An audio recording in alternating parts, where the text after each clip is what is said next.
The morning mist hung low over the sprawling grounds of Clarence House as Detective Inspector Sarah Matthews stepped out of her unmarked vehicle. Her breath formed small clouds in the crisp autumn air as she surveyed the imposing Georgian facade before her. This was not a typical Tuesday morning assignment for the Metropolitan Police's Special Investigations Unit, and certainly not one she had expected when she first joined the force 15 years ago. Sarah had received the call at 6:30 that morning from her superior, Chief Inspector Robert Thornley. His voice carried an unusual tension that immediately put her on alert. "Matthews, I need you at Clarence House within the hour. Sensitive matter. Discretion is paramount." The line had gone dead before she could ask any questions, leaving her to dress quickly in her most professional attire and wonder what could possibly require police attention at one of the royal residences. As she approached the main entrance, Sarah was met by a tall, distinguished man in his 50s, wearing an impeccably tailored dark suit. His silver hair was perfectly groomed, and his posture spoke of years of military training. "Detective Inspector Matthews, I presume." His voice carried the refined accent of the upper classes. "I am James Whitmore, private secretary to their Royal Highnesses. Thank you for coming so promptly." Sarah shook his extended hand, noting the firmness of his grip and the way his eyes quickly assessed her appearance. She had learned long ago that first impressions mattered significantly in these circles, and she was grateful for her decision to wear her best navy suit and minimal jewelry. "Mr. Whitmore, I understand there's been an incident that requires investigation?" Whitmore's expression grew serious as he gestured for her to follow him through the ornate entrance hall. The walls were adorned with priceless paintings and family portraits that seemed to watch their every move. Crystal chandeliers cast a warm glow over the polished marble floors, and Sarah found herself walking more carefully, conscious of the echo her footsteps made in the vast space. "Indeed, Detective Inspector, a most troubling situation has arisen. 3 valuable heirloom pieces have gone missing from Her Royal Highness's private quarters. The circumstances are peculiar, to say the least." As they walked through corridor after corridor, past rooms filled with antique furniture and irreplaceable artifacts, Whitmore explained the gravity of the situation. The missing items were no ordinary jewelry pieces. The first was a diamond tiara that had belonged to Queen Alexandra, estimated to be worth over £2 million and steeped in royal history. The second was an emerald necklace gifted by the late Queen Elizabeth II on a significant anniversary, valued at nearly £1 million. The third piece was perhaps the most intriguing, a simple gold locket that appeared to have more sentimental than monetary value, yet its disappearance seemed to cause the most distress. "When were the items discovered missing?" Sarah asked, pulling out her notebook as they paused outside an elaborately carved wooden door. "Yesterday evening during the routine security check. Her Royal Highness's lady-in-waiting, Mrs. Elizabeth Hartwell, was preparing the jewelry for an upcoming state function when she noticed the pieces were not in their designated locations within the private safe." Whitmore's voice lowered as he continued. "What makes this particularly concerning is that only a handful of people have access to that safe, and the security system shows no signs of tampering or forced entry." Sarah felt a familiar tingle of excitement that always accompanied the beginning of a complex case. This was clearly not a simple burglary. The fact that someone with authorized access was likely involved made the investigation far more delicate and potentially explosive. "I'll need a complete list of everyone who has access to the safe, their movements over the past week, and detailed information about the security systems in place." "Of course. However, I must stress the importance of absolute discretion in this matter. The royal family values their privacy enormously, and any leak to the press would be most unfortunate." Whitmore's tone carried an unmistakable warning, though delivered with characteristic politeness. As they stood outside what she assumed were the private quarters, Sarah could hear muffled voices from within. The conversation seemed heated, though the thick walls made it impossible to distinguish individual words. Whitmore noticed her attention and cleared his throat diplomatically. "Her Royal Highness is currently speaking with Mrs. Hartwell about the timeline of events. They are both quite distressed by this violation of their private space." Sarah nodded, understanding the sensitive nature of the situation. In her experience, crimes involving those in positions of power often had layers of complexity that went far beyond the obvious. The social dynamics, family relationships, and public image considerations all played crucial roles in how such investigations unfolded. Mr. Whitmore, before we proceed, I need to understand something clearly. Are we treating this as a theft investigation? Or is there reason to believe this might be an inside job? Sarah's directness seemed to catch him slightly off guard, but she had learned that establishing clear expectations early in sensitive cases was essential. Whitmore was quiet for a long moment, his eyes distant as if weighing his words carefully. Detective Inspector, I believe that once you speak with everyone involved and examine the evidence, you'll understand why we called for such an experienced investigator. This is not a straightforward case of theft. There are complications that suggest the truth may be far more complex than anyone initially realized. Just then, the door to the private quarters opened and Sarah got her first glimpse of a woman in an elegant cream-colored dress, her face showing clear signs of distress despite her composed bearing. Behind her stood another woman, older and wearing the understated clothing of household staff, clutching a handkerchief and speaking in low, urgent tones. Sarah realized that she was about to step into a world where every word would be scrutinized, every action analyzed, and where the truth might be far more complicated than anyone wanted to admit. The missing heirlooms were clearly just the beginning of a story that would test all her skills as an investigator. The private sitting room was unlike anything Sarah had ever seen during her years of police work. Silk wallpaper and soft gold tones covered the walls, and fresh flowers filled crystal vases placed strategically around the room. Family photographs in silver frames adorned every surface, creating an intimate atmosphere that seemed at odds with the formal grandeur of the rest of the residence.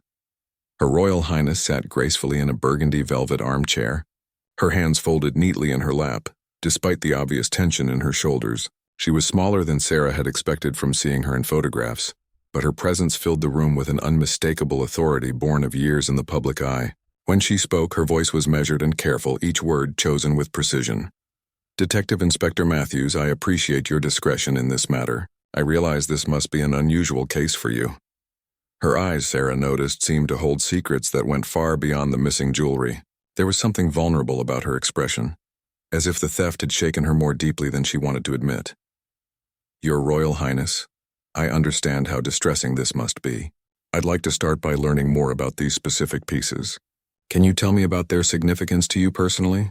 Sarah had positioned herself in a chair that allowed her to observe both the royal figure and Mrs. Hartwell, who remained standing near the window, occasionally dabbing at her eyes with her handkerchief. The response came slowly, as if each memory was being carefully examined before being shared. The tiara and necklace are certainly valuable, both financially and historically. They've been in the royal collection for generations. But the locket? Her voice trailed off, and Sarah noticed her fingers unconsciously moving to her throat, as if reaching for something that was no longer there. Mrs. Hartwell stepped forward, her loyalty to her employer evident in every gesture. If I may, Your Royal Highness, the detective inspector needs to understand the full picture. She turned to Sarah with tear-filled eyes. That locket contains a photograph that's irreplaceable. It was a gift from someone very special, someone who's no longer with us. The room fell silent except for the soft ticking of an antique clock on the mantelpiece. Sarah sensed that she was approaching the heart of something much more personal than a simple theft. When did you last see the locket? 3 days ago. I wore it to a private dinner party here at Clarence house. It never leaves my side, really. I only remove it to sleep and for very formal occasions where protocol requires specific jewelry. The admission came with visible effort, as if acknowledging the loss made it more real. Sarah made careful notes, aware that every word would need to be verified and cross-referenced.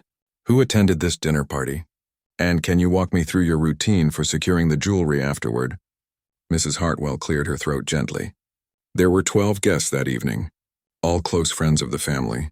Lord and Lady Pemberton, the ambassador and his wife, several longtime family friends. I have the complete list, of course. She moved to an elegant writing desk and retrieved a leather-bound book, its pages filled with meticulous handwriting. As Sarah reviewed the guest list, one name caught her attention immediately. Dr. Margaret Sinclair was listed as attending, but there was something about the way it was written that seemed different from the others. The handwriting appeared slightly rushed, and there was a small asterisk next to the name that wasn't explained anywhere else on the page. Dr. Sinclair, Sarah said, looking up from the list. Can you tell me about her relationship to the family? The reaction was immediate and telling. Her Royal Highness's composure slipped for just a moment, a flash of something that might have been pain crossing her features. Mrs. Hartwell moved closer to her employer, a protective gesture that didn't go unnoticed. Dr. Sinclair was a close family friend. She's a historian who has helped us authenticate and catalog various pieces in our private collection over the years. She's been particularly helpful with items that have unclear provenance or disputed origins. The careful phrasing suggested there was much more to the story. Sarah's instincts told her that Dr. Sinclair was somehow central to this mystery. Is she still a regular visitor to Clarence's house? Not recently, no. There was a disagreement about 6 months ago regarding the authentication of a particular piece. Dr. Sinclair believed it was a forgery, while our other experts disagreed. The discussion became quite heated, and she hasn't been invited back since. Mrs. Hartwell's explanation was delivered with the diplomatic skill of someone accustomed to managing delicate situations. This revelation added a new dimension to the investigation. A disgruntled expert with intimate knowledge of the royal collection and access to the private quarters would certainly have both motive and opportunity. But Sarah had learned not to jump to conclusions too quickly, especially in cases involving prominent figures. I'll need to speak with Dr. Sinclair as part of the investigation. Can you provide her current contact information? Sarah continued to take notes, but she was also studying the body language of both women. There was still something they weren't telling her, something that went beyond professional disagreements and historical artifacts. Of course, though I should mention that she's recently returned from an extended research trip to Eastern Europe. She's been studying the provenance of jewelry pieces that disappeared during various conflicts in the 20th century, rather ironic given our current circumstances. Mrs. Hartwell's attempt at lightness fell flat in the heavy atmosphere of the room. Sarah looked up sharply. She specializes in recovered stolen jewelry? Among other things, yes. She's actually quite renowned in academic circles for her work in tracking down art and jewelry that was looted during wartime. She's helped several museums and private collectors recover pieces that were thought to be lost forever. This information put Dr. Sinclair's expertise in an entirely new light. The implications were staggering. Someone with extensive knowledge of how stolen jewelry moved through black markets, combined with intimate familiarity with the royal collection and recent access to the private quarters, represented a perfect storm of opportunity and expertise. Your Royal Highness, I need to ask this directly.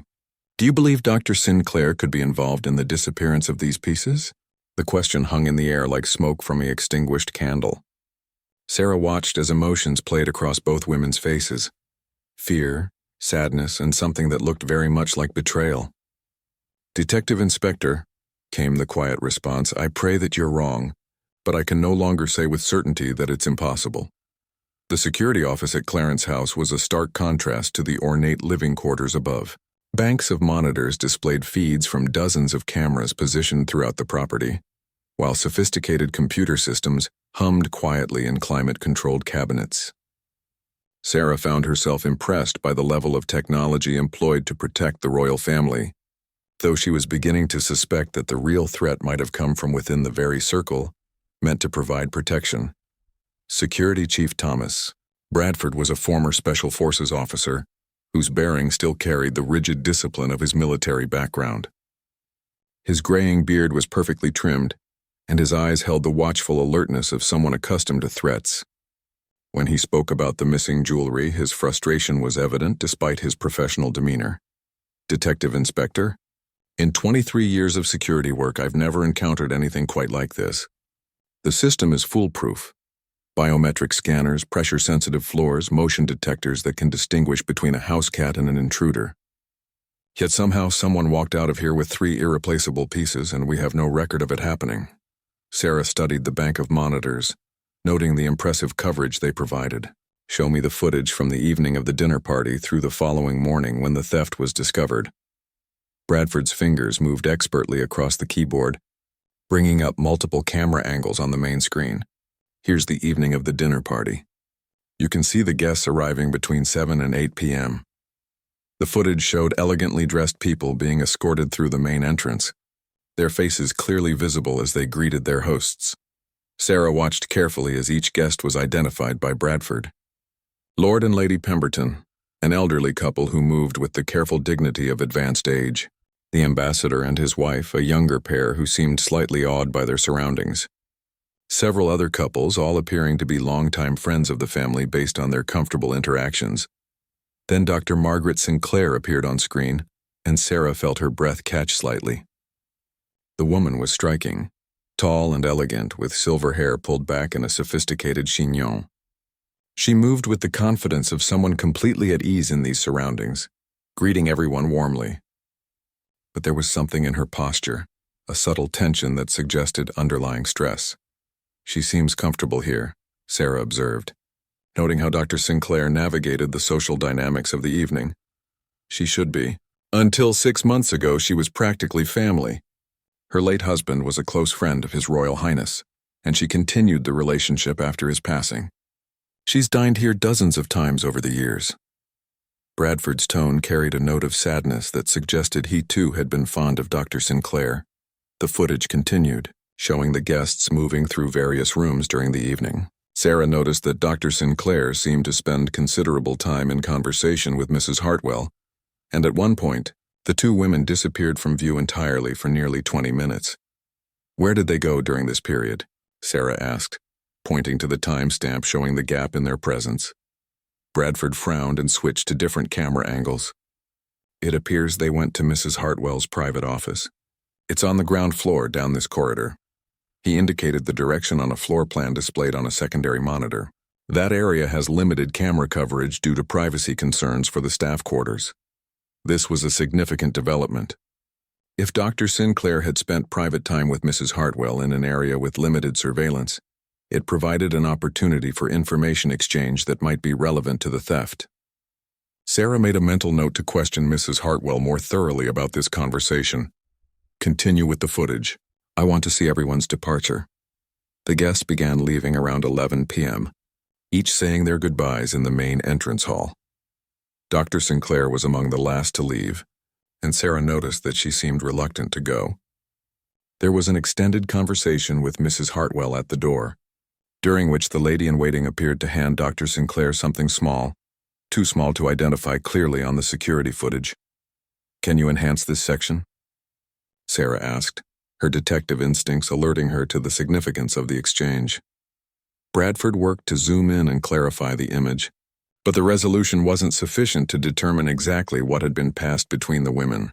"I'm afraid this is as clear as it gets. The item appears to be roughly the size of a business card, but it could be anything. A note, a photograph, a small gift." Sarah felt pieces of a puzzle beginning to form in her mind, though the complete picture remained frustratingly unclear. "Now show me the footage from the next morning when the theft was discovered." The morning footage revealed Mrs. Hartwell arriving at her usual time of 7 a.m. She followed her normal routine, checking various rooms and ensuring everything was in order. At approximately 8:15 a.m., she entered the private quarters and, based on the timestamp, spent about 10 minutes inside before emerging in obvious distress. She discovered the missing jewelry during her morning rounds, Bradford explained. Her immediate response was to secure the area and contact Mr. Whitmore, who then initiated our internal investigation before calling the police. Sarah studied Mrs. Hartwell's body language as she left the private quarters. The woman appeared genuinely shocked and upset, her usual composed demeanor completely shattered. Either she was an exceptional actress, or her distress was entirely genuine. "I need to review all footage of anyone entering or leaving the private quarters between the dinner party and the discovery of the theft," Sarah said, settling in for what she suspected would be a long examination of security records. For the next 2 hours, she meticulously reviewed every camera angle, every timestamp, every movement through the corridors of Clarence house. The security system was indeed impressive. No one had entered or left the private quarters during the critical time frame without being recorded. Yet the jewelry was undeniably missing. As she watched the footage for the third time, Sarah began to notice something subtle. Mrs. Hartwell's usual morning routine included a stop at a small utility closet where cleaning supplies were stored. On the morning after the dinner party, this stop lasted significantly longer than usual, nearly 5 minutes instead of the typical 30 seconds. "Bradford, what's in this utility closet?" she asked, pointing to the area on the screen. "Basic cleaning supplies, spare linens, that sort of thing. Nothing valuable or particularly interesting." But as he spoke, Sarah noticed a slight hesitation in his voice. "I need to examine that closet personally." Bradford led her through several corridors to a small, unremarkable door that looked like dozens of others throughout the building. When he opened it, Sarah was greeted by shelves lined with cleaning products, spare bedding, and various household items. But her trained eye immediately spotted something that didn't belong. In the back corner, partially hidden behind a stack of towels, was a small electronic device that looked distinctly out of place among the domestic supplies. It appeared to be some kind of transmitter or recording device, and it was positioned in such a way that it would be virtually invisible unless someone was specifically looking for it. "Bradford," Sarah said quietly, "I think we may have found how our thief stayed one step ahead of your security system." The small electronic device sat in an evidence bag on Sarah's desk, like a technological riddle waiting to be solved. The forensics team had confirmed her suspicions. It was indeed a sophisticated listening device, capable of transmitting audio in real time to a remote receiver. More troubling still, the serial number indicated it was military-grade equipment, not something that could be purchased at an electronics store. Dr. Margaret Sinclair's apartment in Bloomsbury was a reflection of her academic career and refined tastes. Books lined every wall from floor to ceiling, and ancient artifacts were displayed with museum-quality care. When Sarah arrived with Detective Constable James Morrison for the interview, she was struck by how the space seemed to embody scholarly dedication and a deep appreciation for history. Dr. Sinclair herself was even more impressive in person than she had appeared on the security footage. Her silver hair caught the afternoon light streaming through tall windows, and her intelligent green eyes seemed to take in every detail of her visitors. She moved with the grace of someone comfortable in her own skin, though Sarah noticed a slight tremor in her hands when she poured tea for her unexpected guests. "Detective Inspector Matthews, I assume this visit concerns the regrettable situation at Clarence House. I heard through mutual acquaintances that there had been some difficulty." Her voice carried the cultured tones of someone who had spent decades in academic circles, but there was an underlying tension that suggested she knew exactly why they were there. Sarah accepted the delicate china teacup and studied her host carefully. "Dr. Sinclair, we're investigating the theft of 3 valuable pieces from the royal collection. I understand you were a guest at Clarence House 3 days before the theft was discovered." "Indeed I was. It was lovely to see everyone again, though I must admit the atmosphere was somewhat strained. My relationship with the household has been complicated since our disagreement about the Pemberton brooch earlier this year." "Doctor?" Sinclair settled into her chair with the poise of someone accustomed to difficult conversations. "Can you tell me about that disagreement?" Sarah asked, noting how Dr. Sinclair's expression grew more guarded. "It involved a piece that had been in the royal collection for nearly a century. The family believed it to be an original Victorian piece, but my research indicated it was actually a very clever reproduction created in the 1960s. Such discoveries are always delicate, particularly when they involve pieces with significant sentimental value." Dr. Sinclair's explanation was measured and professional, but Sarah sensed there was more to the story. Detective Constable Morrison leaned forward slightly. "That must have been an awkward situation. How did the family react to your findings?" The question seemed to touch a nerve. Dr. Sinclair's composure wavered for just a moment, revealing a flash of old pain. "They chose to seek a second opinion, which is entirely their prerogative. Unfortunately, the expert they consulted disagreed with my assessment. Rather than pursue the matter further and create additional tension, I accepted that my services were no longer required." Sarah made careful notes, but she was also studying Dr. Sinclair's body language and the emotions flickering across her face. There was hurt there, certainly, but also something that looked like anger, carefully held in check. "That must have been difficult, given your long relationship with the family. More difficult than you might imagine, Detective Inspector. My late husband Charles and I considered them dear friends for over 20 years. After Charles passed away 5 years ago, that connection became even more precious to me.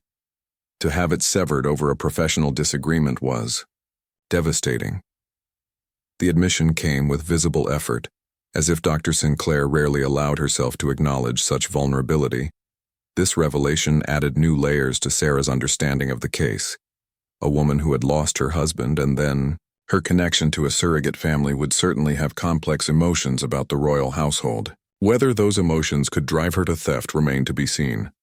Dr. Sinclair, I need to ask about your conversation with Mrs. Hartwell during the dinner party. Security footage shows you spent considerable time together in her private office. Can you tell me what you discussed? For the first time since their arrival, Dr. Sinclair looked genuinely surprised. You have remarkably detailed security footage. Yes, Elizabeth and I did speak privately. She was upset about something and asked for my advice. I'm afraid I can't be more specific without betraying a confidence. Sarah felt her pulse quicken. Mrs. Hartwell had not mentioned being upset about anything during their earlier conversation, nor had she acknowledged discussing personal matters with Dr. Sinclair. Dr. Sinclair, this is a serious criminal investigation. I need you to be completely honest about your conversation with Mrs. Hartwell. The older woman was quiet for a long moment, her fingers turning her teacup slowly as she seemed to weigh her options.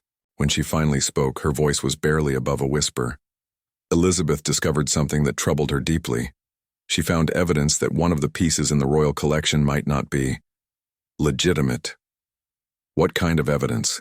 Detective Constable Morrison asked, his notebook ready. Documents. Provenance records that didn't match the official documentation. Elizabeth is meticulous about maintaining the collection records, and she had noticed some discrepancies that concerned her. She asked for my opinion about how to handle the situation diplomatically. Dr. Sinclair's explanation opened up entirely new possibilities for the case. Sarah felt the familiar thrill of a breakthrough moment. What specific piece was she concerned about? The Queen Alexandra tiara, the same piece that's now missing. Dr. Sinclair's words fell into the quiet room like stones into still water, creating ripples of implication that Sarah was only beginning to understand. The revelation that Mrs. Hartwell had discovered potential problems with the tiara's authenticity, just days before its theft, was too significant to be coincidental. Either the timing was remarkably bad luck, or there were connections between the authentication issues and the theft that were only now coming to light. Dr. Sinclair, when Mrs. Hartwell showed you these documents, what was your assessment? Sarah asked, leaning forward intently. Based on what she showed me, I believe the tiara currently in the royal collection is indeed a reproduction. The original may have been replaced decades ago, possibly during World War II when many valuable pieces were moved for safekeeping. Such substitutions were not uncommon during wartime, though they were often done hastily and with limited documentation. This information cast the entire investigation in a new light. If the stolen tiara was actually a reproduction, then its monetary value would be significantly less than the reported £2 million. More importantly, it suggested that the theft might not be about financial gain at all, but about something far more complex. Dr. Sinclair, I have to ask this directly. Did you take the tiara and the other pieces? The question seemed to surprise her. Detective Inspector, I may have lost my welcome at Clarence house, but I would never betray the trust of people I've considered family for decades. Besides, if I wanted to expose the truth about questionable pieces in the collection, theft would hardly be the most effective method. As Sarah prepared to leave, she noticed something that had escaped her attention during their conversation. On a small side table near the window was a photograph in a simple silver frame. It showed Dr. Sinclair and her late husband with what appeared to be the royal family at some kind of celebration, but what caught Sarah's eye was the jewelry visible in the photograph. Around Dr. Sinclair's neck in the picture was a locket that looked remarkably similar to the missing piece that had caused such distress to Her Royal Highness. The photograph seemed to burn in Sarah's mind as she and Detective Constable Morrison made their way back to Clarence house. The locket Dr. Sinclair wore in the image appeared identical to the missing piece that had caused such emotional distress to Her Royal Highness. The implications were staggering. Either there were two identical lockets, or the story she had been told about the missing jewelry was far more complicated than anyone had admitted. Mrs. Hartwell was waiting for them in the same sitting room where Sarah had first interviewed the royal family.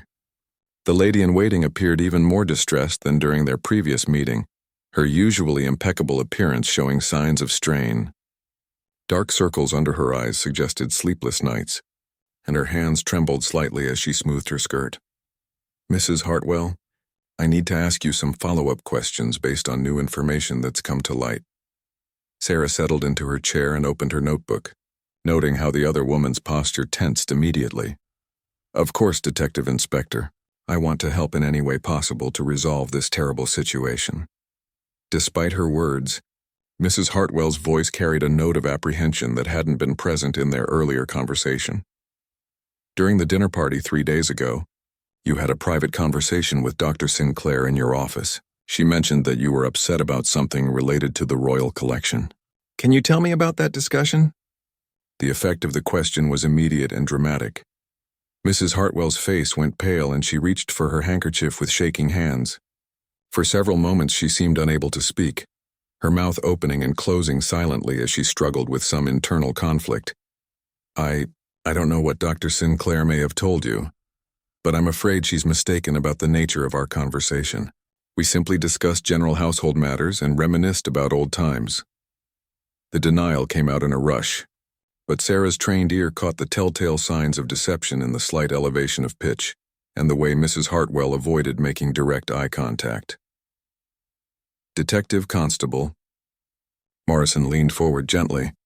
"Mrs. Hartwell, we understand this is a difficult situation, but we need to know the truth about what's really happening here. Dr. Sinclair mentioned that you had discovered some documentation problems with one of the pieces in the collection." At this, Mrs. Hartwell broke down entirely. Tears flowed freely as she pressed her handkerchief to her face, her shoulders shaking with silent sobs. When she finally looked up, her expression was one of anguish mixed with something that looked very much like relief. "I never meant for any of this to happen. I was just trying to do my job properly, to maintain accurate records as I've always done. But when I found those documents in the old files, I realized that everything I thought I knew about certain pieces was wrong." Her confession came between shuddering breaths, years of carefully maintained composure finally cracking under pressure. Sarah waited patiently for Mrs. Hartwell to regain some control before pressing for details. "What exactly did you discover in the documents?" "Correspondence from the 1940s during the war years. Letters between the royal household and various dealers and appraisers. It became clear that several pieces had been replaced with reproductions for safety reasons. The originals were hidden or sold to fund the war effort, but the documentation was deliberately vague, presumably to maintain security at the time." This confirmation of Dr. Sinclair's assessment sent Sarah's thoughts racing in new directions. If multiple pieces in the collection were reproductions, it suggested a systematic issue rather than isolated problems. More importantly, it provided a potential motive for theft that had nothing to do with monetary gain. "Mrs. Hartwell, which pieces did you identify as potential reproductions?" The Queen Alexandra tiara was the most obvious case. The documentation clearly showed it had been replaced with a copy in 1943. But there were others. The emerald necklace, several brooches, even some of the less valuable pieces that held significant sentimental importance. Mrs. Hartwell's voice grew steadier as she unburdened herself of the secret she had been carrying. "Detective." Constable Morrison looked up from his notes. "If you knew these pieces were reproductions, why didn't you report it to your superiors immediately?" The question seemed to open fresh wounds. Mrs. Hartwell's eyes filled with tears again as she struggled to explain. "How could I tell Her Royal Highness that pieces she cherishes, pieces with deep emotional significance, are not what she believes them to be? The locket in particular. It would destroy her to learn the truth." Sarah felt a chill run down her spine. "What truth about the locket?" Mrs. Hartwell was quiet for so long that Sarah began to wonder if she would answer at all. When she finally spoke, her voice was barely audible. "The locket she treasures so deeply, the one she believes contains a photograph of someone special. It's not the original. The real locket was given to Dr. Sinclair years ago, during a very difficult period in both their lives. The pieces of the puzzle were beginning to form a picture that was far more complex and emotionally charged than Sarah had initially imagined." "Can you explain the history of this locket?" "It belonged to Dr. Sinclair's husband, Charles. Before he married Margaret, he and Her Royal Highness were very close. The locket was a gift he gave her containing his photograph. When he died 5 years ago, Margaret found letters that revealed the depth of their relationship. In her grief and perhaps her anger, she demanded the return of items that had belonged to her husband, including the locket. Sarah felt the emotional undercurrents of the case becoming clearer. And Her Royal Highness gave it back? She felt she had no choice. But the loss devastated her. The locket represented not just a relationship, but a time in her life when she felt truly understood and cared for. So she had a replica made, identical in every way except for the photograph inside. Mrs. Hartwell's explanation revealed layers of heartbreak and complicated relationships that went far beyond simple theft. Mrs. Hartwell, are you telling me that the stolen locket was actually a reproduction that Her Royal Highness had made to replace the original she had returned to Dr. Sinclair? The confirmation came as a barely perceptible nod. When Dr. Sinclair attended the dinner party, seeing her wearing the original locket was unbearable for Her Royal Highness. They spoke privately that evening, and harsh words were exchanged.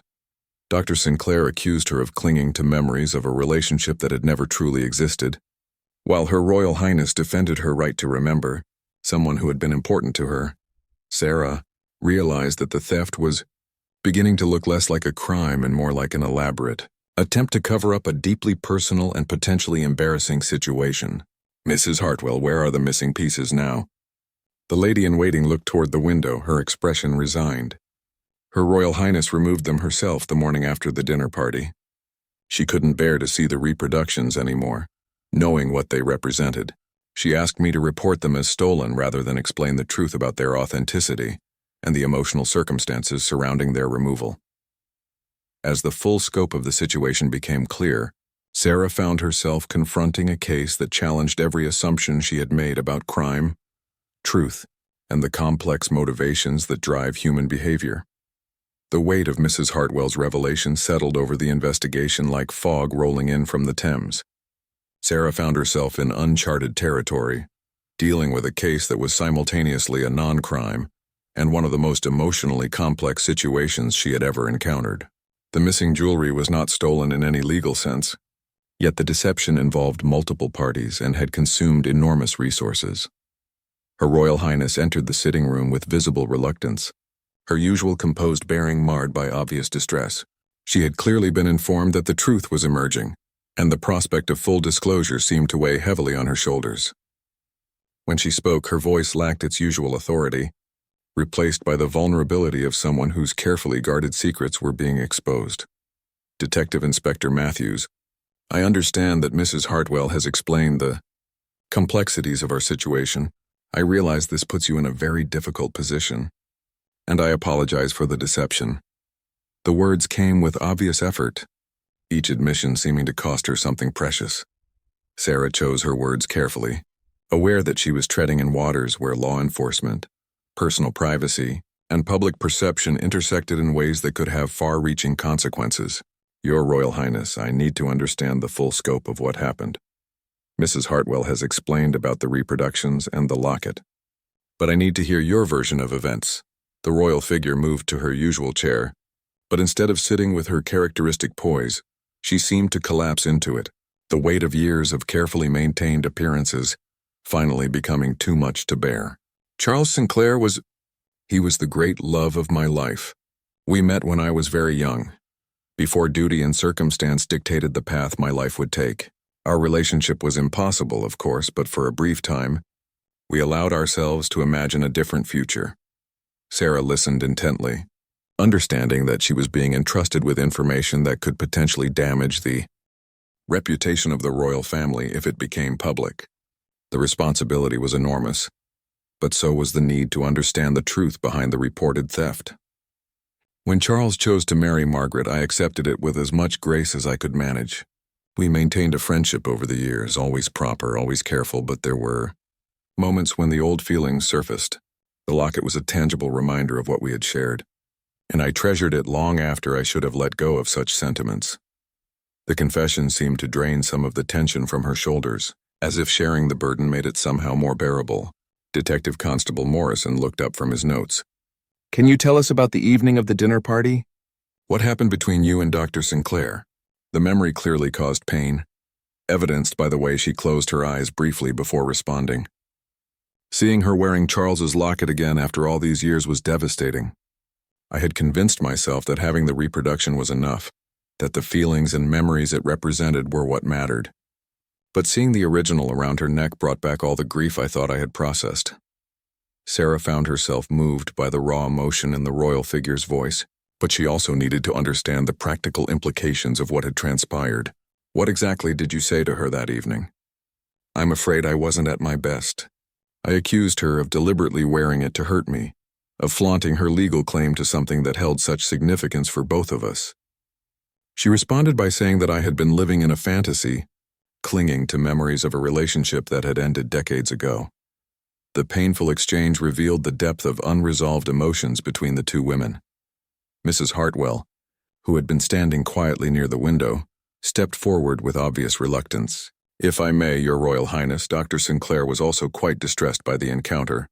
She mentioned to me later that evening that she hadn't realized how much pain the locket still caused you.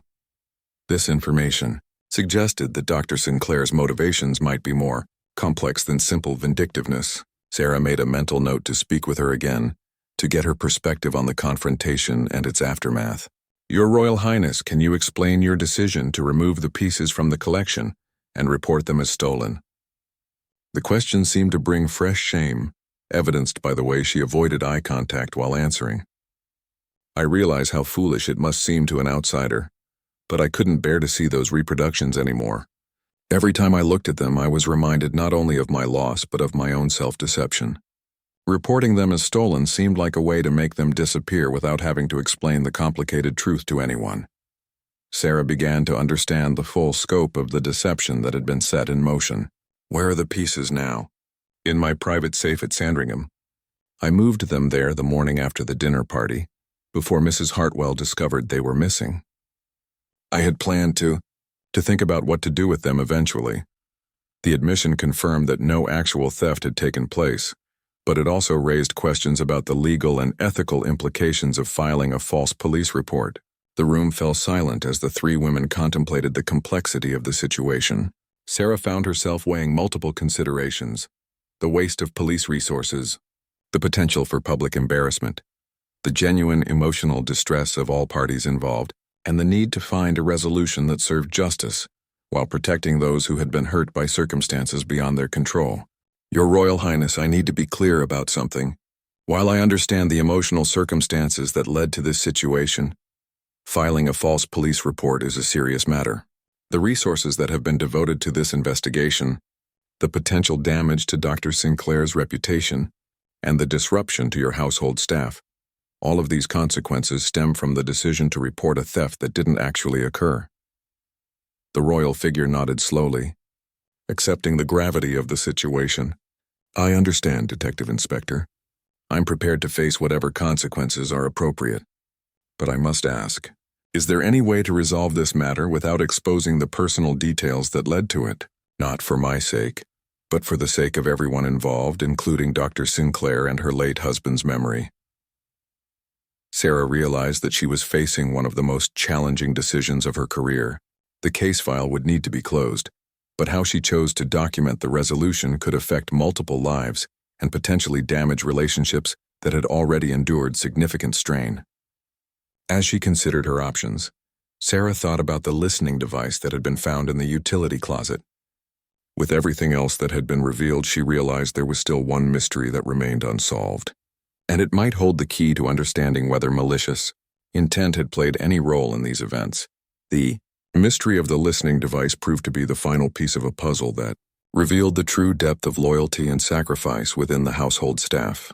When Sarah confronted Security Chief Bradford with enhanced forensic analysis of the device, his military bearing finally cracked, revealing a man torn between duty and personal ethics.